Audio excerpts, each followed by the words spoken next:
Sevgili arkadaşlar, doğa insanları herkese merhaba. Yeni bir videoya hepiniz hoş geldiniz. Bu videomuzda doğada yaşam ve kamp hayatı ile ilgili bir video hazırladık. Umarım beğenirsiniz. Arkadaşlar, doğa, sakinlik ve huzur sunan bir sığınak olmasının yanı sıra hazırlıksız olunduğunda zorlu koşullar sunabilir. Kampçılık, doğayla baş başa kalmanın en güzel yollarından biridir. Ancak doğada hayatta kalmak için doğru bilgi ve becerilere sahip olmak hayati önem taşır. Doğada kamp yaparken işinize yarayacak hayatta kalma ipuçlarını ve nelere dikkat etmeniz gerektiğini bu videomuzda bulabilirsiniz. Herkese keyifli seyirler dileriz.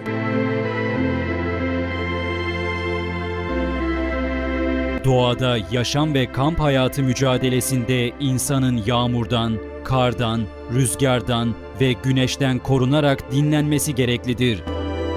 Fiziksel iyi bir dinlenme, ruhsal yapımızı da olumlu etkileyecek ve moralimizi yükseltecektir. Günümüz gelişen teknolojik gelişmeler ile birlikte donanım özelliklerinin artması sayesinde dezavantajlarını minimize eden doğada, yaşam ve kamp hayatı son dönemlerde oldukça popüler hale gelmiştir. Kamp ve karavan hayatını seçtiğinizde, öncelikle her bir gününüzün deneyimle geçeceğini ve her gün bir şey daha öğrenebileceğinizi unutmamalısınız. Tabii bu kadar olumlu özelliğin yanında kamp ve karavan hayatını yaşamanın elbette zorlukları da bulunmaktadır. Yaşanılan bu zorlukları açıklamak ve liste yapmak gerekirse, kampçılığın en önemli adımlarından biri doğru kamp yeri seçimidir. Hem güvenliğiniz hem de rahatınız açısından kamp yapacağınız yeri dikkatlice belirlemek gerekir. Su, hayatta kalmanın temel unsurlarından biridir. Kamp alanınızı güvenli bir su kaynağına yakın seçmek, hem su ihtiyacınızı karşılamanızı hem de yemek pişirme ve hijyen gibi gereksinimleri kolayca yerine getirmenizi sağlar. Ancak su kaynağından çok yakın olmamak da önemlidir. Çünkü yağışlı mevsimlerde su taşmaları olabilir.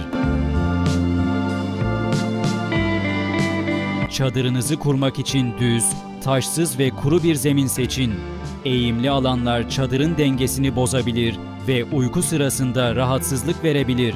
Ayrıca yağışlı havalarda su birikintilerinden uzak durmak için çadırınızı hafif bir yüksekte kurmak akıllıca olacaktır. Çadırınızı doğrudan rüzgara maruz kalacak şekilde kurmaktan kaçının. Ağaçlar ve kaya oluşumları rüzgarın etkisini azaltabilir. Güneşin doğrudan çadırınıza vurmasını önlemek için gölge alanlar tercih edin. Özellikle yaz aylarında gölgeli bir yer seçmek serin kalmanıza yardımcı olur. Kamp ve karavan hayatında doğada hayatta kalmak için yanınıza almanız gereken bazı temel kamp ekipmanları vardır.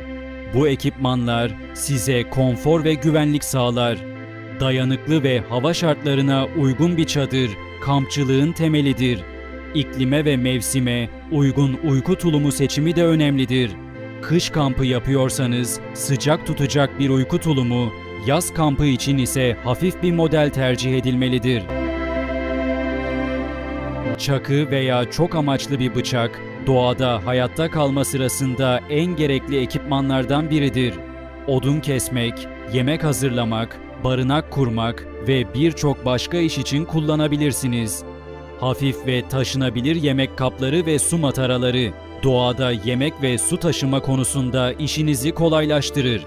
Özellikle suyu arıtabilmek için su filtresi veya su arıtma tabletleri de yanınızda bulundurmanız önemlidir. Kibrit, çakmak veya ateş başlatıcı, fire starter gibi ekipmanlar kamp sırasında ateş yakmak için yanınızda olmalıdır. Ayrıca odun toplamanın zor olduğu yerlerde taşınabilir bir gazlı kamp ocağı da kullanışlı olabilir. Ateş, kamp sırasında hem ısınma, hem yemek pişirme, hem de hayatta kalma için kritik bir öneme sahiptir. Doğru şekilde ateş yakmak ve güvenliğini sağlamak için şu ipuçlarını göz önünde bulundurun. Ateş yakmak için kuru odun ve yapraklar toplayın. Eğer doğa yürüyüşü sırasında yağmura yakalandıysanız, küçük dalları ve yaprakları taşların altında veya ağaçların kabuklarında bulabilirsiniz. Başlangıçta küçük dallar ve kuru otlar kullanarak ateşi başlatın, ardından daha kalın odunları ekleyin. Ateşi kamp alanınızda güvenli bir mesafede, rüzgardan korunaklı bir yerde yakın. Çevresine taşlarla bir çember yaparak ateşin kontrolsüz bir şekilde yayılmasını önleyebilirsiniz. Ateşi gece boyunca sürekli gözlemleyin ve uyumadan önce tamamen söndürdüğünüzden emin olun. Ateşi söndürmek için bol miktarda su dökün ve tamamen sönüp sönmediğini kontrol etmek için külleri karıştırın. Ateşi söndürmeden kamp alanından ayrılmak yangın riski oluşturabilir. Kamp yaparken doğada kaybolmak ciddi bir tehlikedir. Bu nedenle yön bulma becerileri hayati önem taşır. Teknolojinin yetersiz kalabileceği durumlar için klasik yön bulma yöntemlerine hakim olmak önemlidir. Güneş doğudan doğar ve batıdan batar. Dolayısıyla gündüz yön tayini için bu bilgiyi kullanabilirsiniz. Geceleri ise kutup yıldızını bularak kuzey yönünü belirleyebilirsiniz. Yanınızda kesinlikle pusula ve harita bulundurun. Doğada GPS cihazlarının şarjı bitebilir veya sinyal almayabilir. Bu yüzden geleneksel pusula ve harita kullanımı hakkında bilgi sahibi olmak çok önemlidir. Harita üzerinde konumunuzu ve yönünüzü belirleyerek, güvenli bir rotada ilerleyerek yönünüzü kolayca bulabilirsiniz. Doğal işaretler veya çevredeki işaretler yön bulmanıza yardımcı olabilir. Ağaçlar üzerindeki izler, patikalar veya taş yığınları gibi işaretleri takip etmek doğru yolda olup olmadığınızı gösterir. Doğada su ve yiyecek bulma becerisi hayatta kalmanın temelini oluşturur. Yeterli miktarda su içmemek birkaç gün içinde ciddi sağlık sorunlarına yol açabilir. Su kaynaklarını ararken akarsuları, gölleri veya nehirleri tercih edin. Ancak doğrudan suyu içmeden önce kaynatmak veya su arıtma tableti kullanmak önemlidir. Çiğ su içmek, bakteri veya parazit içerme riskine sahiptir. Yenilebilir bitkileri tanımak, doğada hayatta kalmak için kritik bir beceridir. Meyveler, otlar ve bazı kök bitkileri toplayarak yiyecek ihtiyacınızı karşılayabilirsiniz. Ancak bitkilerin zehirli olup olmadığını öğrenmek için doğa rehberlerini incelemek önemlidir.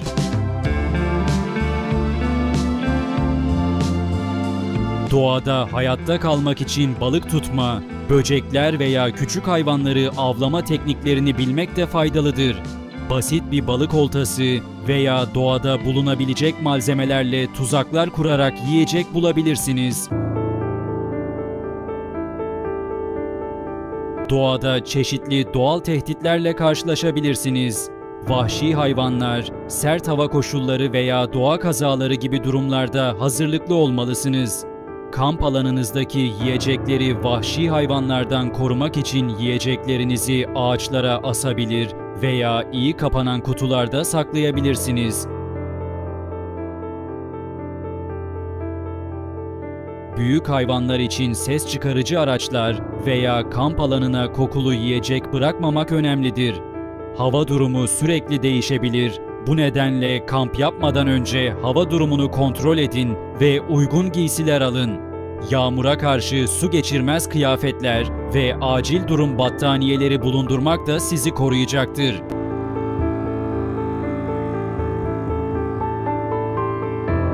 Doğaya saygı ve iz bırakmama dikkat edilmesi gereken çok önemli bir kuraldır. Doğada hayatta kalmanın ve keyif almanın önemli bir parçası da çevreye saygı duymaktır. İz bırakma felsefesi, doğanın bozulmadan korunmasını ve gelecek nesillerin de bu güzellikten faydalanmasını sağlar.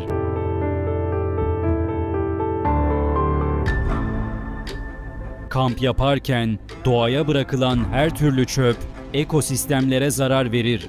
Çevreyi kirletmemek için çöp torbaları taşıyın ve kamp alanını terk ederken tüm atıkları toplayın. Hayvanlara zarar vermemek ve doğal bitki örtüsünü bozmamak önemlidir. Kamp yaparken sadece ihtiyaç duyduğunuz odunları kullanın ve doğayı rahatsız etmemeye özen gösterin.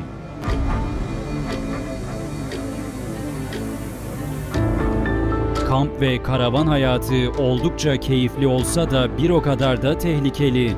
Çünkü genelde bu gibi yerler ıssız bölgeler oluyor. Böyle durumlarda başa gelebilecek kaza ve sağlık problemlerine karşı ilk yardım çantası ilk müdahale için gereklidir.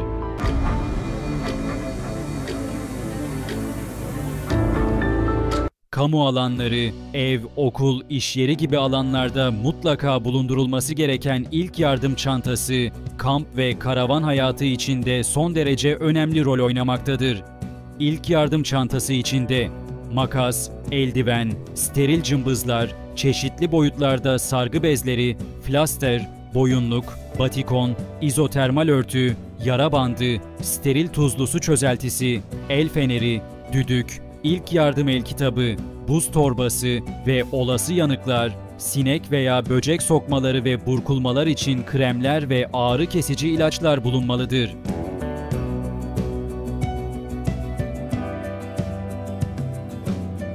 Bununla birlikte ilk yardım çantasının darbelere dayanıklı malzemeden üretilmiş olması, toz veya nemi içine almıyor olması ve herkes tarafından kolay bir şekilde kullanılmasının mümkün olması gerekmektedir.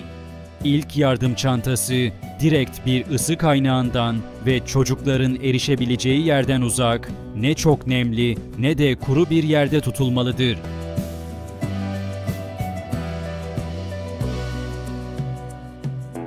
Kamp ve karavan hayatında ilk yardım ise çok büyük önem taşımaktadır. Olası yaralanmalarda ya da acil durumlarda mevcut bulunduğunuzdan ilk yardım kuruluşlarına ulaşmak veya direkt oraya gitmek bazı durumlarda mümkün olmamaktadır. Bunun için öncelikle bu yaşam tarzı benimsemiş insanların mutlak suretle ilgili kurumlardan ilk yardım eğitimi alması gerekmektedir.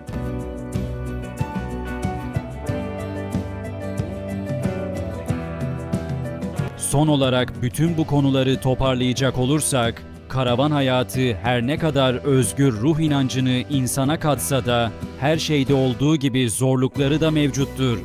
Kamp ve karavan hayatı doğru bilgi ve hazırlıkla keyifli ve güvenli bir deneyim haline gelir.